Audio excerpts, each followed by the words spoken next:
What's up everybody, this is Aaron, and in today's video we're not only going to be taking a look at all three new color iPhone 8 options, but I'm also going to be letting you know all the information that I know about the upcoming iPhone 7s, iPhone 7s Plus, and of course about the iPhone 8. Now there's a lot of information to cover, so perhaps grab a drink or maybe some popcorn and let's talk about the new iPhones.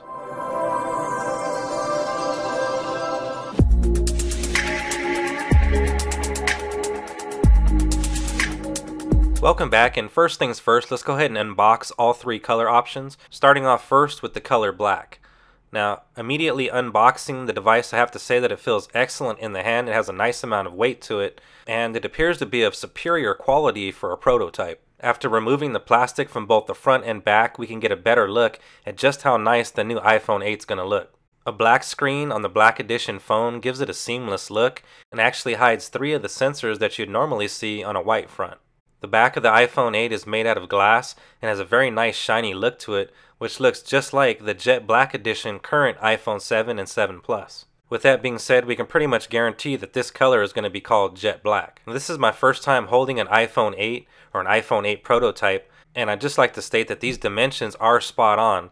So I'd have to say that this is definitely a better feeling iPhone in the hand. The rounded sides feel excellent. And I can't stress to you guys enough how much the actual size of the phone feels perfect in your hand. As you can see, the bottom of the screen slides seamlessly into the bottom of the bezel. So I really like how this iPhone 8 looks in jet black. Next, let's go ahead and open up what's going to be an all new color for Apple's lineup, and that's going to be a copper or blush gold color. This copper or blush gold color is said to be replacing both the gold edition as well as the rose gold edition iPhone. Peeling off the plastic from the front and the back, we can see that the front has a white bezel and the back is going to be the copper blush gold. Not only does this particular color edition have a white front and a blush gold back, but the sides are more of a polished original style gold color, which we'll talk about further here in a minute. If I had to pick a color that I had to call this, I definitely would call it copper. However, Apple is said to be calling it blush gold. As I rotate the phone, you can get a closer look at how that side panel looks more like original traditional gold than it does copper. It's pretty much set in stone that we will be seeing this camera bump in the dual lens vertical camera system. And of course, to prevent cracks and breaks in that camera system, Apple's reinforced it by adding a layer of sapphire crystal. Purchasing the silver or the blush gold models means that you're going to have a white front, so you definitely need to make sure that you're satisfied with the look of the sensors showing so much here on the white edition. Now, my initial first thoughts was I didn't really like this copper blush gold color, but it's starting to grow on me now, and as you can see in this picture, both the sides around the entire device as well as the camera ring are indeed gold and not copper. And lastly, we have the silver edition. Removing the phone itself from the packaging and then removing the plastic from the front and the back, we can get a closer look at just how nice the silver color looks. Now, the silver edition once again does have a white front, so you will be remembered every time you look at your phone that there are side bezels there, as well as the numerous sensors across the top. The silver color definitely looks the most classy, while the black looks the most stealth. Taking a closer look at the back, you can see we have our dual lens vertical camera system, as well as a flash in the center and what appears to be a microphone. This iPhone 8 form factor is definitely nicer than both the current iPhone 7 and iPhone 7 Plus form factors, because for me the iPhone 7 is too small and the iPhone 7 Plus is too big, while this form factor fits perfectly in the middle and we still get to enjoy a bigger screen. Here's a better look at just how stealth and seamless the black iPhone 8 looks. Now, while understanding that there will be 3 different color options for the iPhone 8 this year, there'll also be 3 new devices instead of one single device. So Apple usually announces every year a new iPhone. However, this year they're going to announce the iPhone 7s, the iPhone 7s Plus, as well as the all-new iPhone 8. So in regards to the iPhone 7s and iPhone 7s Plus, they will be keeping the same form factor. However, they will be receiving an all-glass back design, which will of course allow for wireless charging. And as with all S models, we can expect to see a spec bump in both the processor as well as possibly the RAM. On the back of the dual vertical camera system, you can see that the outer ring is color matched to the device. And you can also see that we have a very long and elongated power button. And you can see just how shiny those finishes are on both the silver and the blush gold edition. And Apple is said to have made the power button longer so they can place Touch ID within it. Here's an overview of just how much that camera protrudes. On the bottom of the iPhone 8, we have 2 speaker grills as well as our lightning connector. Here's a closer look at that status bar indicator and just how good everything blends in on the Jet Black edition. Next up, we got our hands on a couple early edition cases for the iPhone 8. and we'll go ahead and take a look at one of them and go ahead and try all three of them in it. That way you can get a better look at how the device might look inside of a case. So let's go ahead and install the iPhone 8 into the case and make sure it fits properly. We'll go ahead and start off with the right side followed by the left, and the case fits perfectly, which further corroborates that these are the correct dimensions. This should give you a better look at how a black snap-on case is going to look on a white front iPhone 8. The dual layer camera system fits perfectly in the designed cutout, and our longer than usual power button also has an appropriate size cutout. Now the iPhone 8 is extremely slippery, so this case does add some much needed grip. Next we'll go ahead and install the Jet Black Edition into the case. Again, I'm really liking the look of the Jet Black Edition iPhone 8, and I think it looks great in this case. And lastly we have the Silver Edition. Now the Silver Edition definitely has a nice look to it, and again here you can get a better look at how it's going to look inside of a case. Next up we got our hands on a leaked front display panel for the iPhone 8, and as you can see it has the exact cutouts that we see in this device, except we also see an ambient light and proximity sensor, which you wouldn't see on the Black Edition. Now taking a closer look at just what those exact sensors are going to be, starting off on the far left we're going to have our laser transmitter and receiver for Face ID.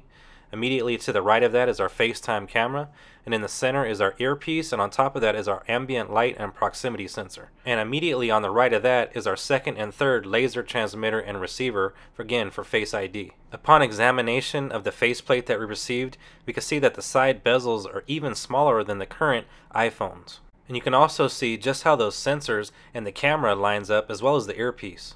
Here's a closer look with the camera and the speaker lined up. You can see just how much smaller the device is going to be, as well as shorter. And this is in direct comparison to the iPhone 7 Plus. It also appears that Apple's making the speaker smaller. Now, Apple recently released ARKit to developers to be released in iOS 11 when the iPhone 8 is released, and they're going to focus heavily on augmented reality, so I'm interested to see what they do on the front of the device as well. Now, one thing that we do know for sure is that the iPhone 8 will have Apple's all-new A11 processor, which should supply an incremental speed boost and enough to consider it an S device. There's been a lot of leaks and rumors about possibly Touch ID being on the back of the device. However, all current and up-to-date information supports that Touch ID will be on the Power Sleep Wake button. Apple said to be replacing the Rose Gold as well as regular Gold Edition iPhone 8 for the Copper and Blush Gold Edition. What do you guys think about this particular color change? Would you be satisfied with the Copper or Blush Gold instead of the Rose Gold or regular edition Gold? Make sure and let me know down in the comments section below. Next up, here's the Jet Black iPhone 8 next to the Jet Black iPhone 7 Plus, as well as the Matte Black. As you can see, the Jet Black on the iPhone 8 looks just like the Jet Black on the iPhone 7 Plus. And once again, you can see the Power Sleep Wake button is longer, and we also have a SIM card slot. All three color options have a very shiny look due to the glass back, as well as the polished edges that wrap around the entire device. As you can see, the antenna bands are color matched to the device, as well as down to the smallest screws used for assembly. And as you can see, we also have, on the left side of the device is our mute switch, our volume up and down buttons, and here's a closer look at those color coordinated antenna bands. Now the next question is, what are they going to call the next iPhone? There's a lot of names that have been floating around, and this is Apple's 10th anniversary of the iPhone, so an iPhone X or an iPhone 10 wouldn't make sense. Still conflicting reports on the actual name. However, in one case, the phone was labeled and codenamed D22, which actually listed the device with the name iPhone Pro. There was also some leaked images that show the next iPhone that were accidentally leaked, just like the HomePod firmware, and in the leaked pictures that appear to be from Apple's website show a new iPhone made out of a white ceramic material similar to the Apple Watch Edition called the iPhone Edition. Now, no matter what the device is called, we know a couple of things that are guaranteed to happen. First of which is the removal of the home button. The next iPhone is said to be special since Apple's celebrating their 10th anniversary of the original iPhone back in 2007. So without a home button, Apple will either have to find a way to implement Touch ID under the glass. Apple is said to have not been able to adapt fast enough for this year's device, so they've chose to, instead of get rid of it completely, to add it to the Power Sleep Wake button. The removal of the home button, Apple is expected to add something new to that specific area, and Apple will call it the function area. Now in this area you'll be able to switch apps and utilize specific functionality within each app, as the area will change based on the app you're using, similar to Apple's Touch Bar that's currently on their Mac lineup.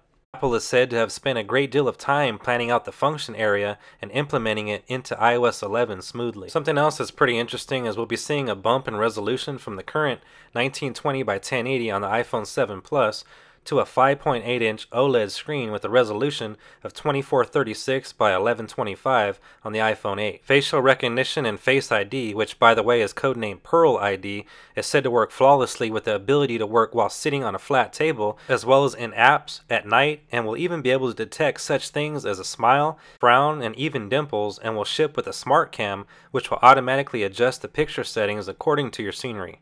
Now back to the name of the phone, it seems a little odd that Apple would release an iPhone 8 alongside the 7S and the 7S Plus, which leads me to believe that the next iPhone could be called the iPhone Pro or the iPhone Edition. Something else that we haven't heard much about is how Siri will work without there being a physical home button, which is how you currently request Siri services. Apple will definitely implement Siri into the next iPhone, however they will do it in a way that's entirely voice activated, such as Google Now or Google Assistant. OS 11 will usher in the next iteration of Apple's software, furthermore introducing Apple's function area in the location where Apple has removed the home button. We'll also see new app icons and some cool new features. This built-in screen recording, which I made a video on, and I'll have it linked down below. Next, I want to compare every color iPhone 8 to every color current iPhone. Apple will keep these colors for the iPhone 7S and the iPhone 7S Plus. However, the iPhone 8 once again will receive only 3 new colors. Now here's a closer look at the space gray, the product red, the rose gold, the matte black, the copper blush gold, the silver, as well as the jet black. Let me know down in the comments section below, out of all 3 colors introduced today for the iPhone 8, as well as all the current colors for the iPhone 7 and the iPhone 7 Plus, let me know which is your favorite color. Just a quick heads up, I'll be giving away an iPhone 8 once it's released in September, so make sure you're a subscriber of the channel, and also hit that bell icon and turn on notifications so you get notified once a new video has gone live. That's going to do it for me in this video. Once again, subscribe to be notified of future iPhone 7S and 7S Plus, as well as iPhone 8 coverage. As I mentioned earlier, my name is Aaron, and I'll see you guys on the next one.